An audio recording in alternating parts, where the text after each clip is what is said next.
نهار كامل في البحر وفي الاخير صيدنا غير هاد الحصيله. شوفوا كيفاش وكيف العاده الرياس اليوم خارجين البحر متوكلين على الله نشوفوا اش غادي يرزقنا اليوم. وهنا شادين الطريق المصيد اللي 18 كيلومتر من مرسى المصيد. من بعد وصلنا بلاصه ديالنا وبدينا كنجرو في الباندو، وهاد الباندو دايرين فيه غير 40 قامه حتى مكالينش فوندو غير في البر. وغير بدينا على بركه الله طلعت هاد الرايه الحرشه، وهنا بديت كنقلب على البلاصه من غادي نخرج فيها هاد الرايه. ومع العلم الا ما كنتيش دير اللي كاش غير حدا معاه حتى الساله باش ترحك من يديك.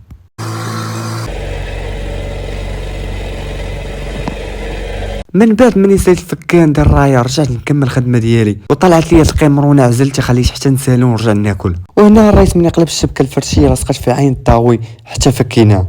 وهنا ما بقاش لينا بزاف باش نساليو غير شي جوج شبكات. من بعد طلع لي المستر السلطه طالع مفكوك غير راسو دغيا زرت عليه. وهذه هي اخر حوته اللي غادي نفكها وهي شرنا اللي ساهله في الفكان ديالها خاصك تخرجها غير من العين وتحلبها.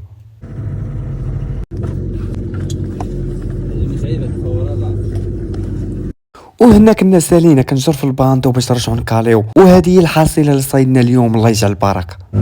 والوحش تيربو الله يجعل البركه. واخطبوط ديما في البارح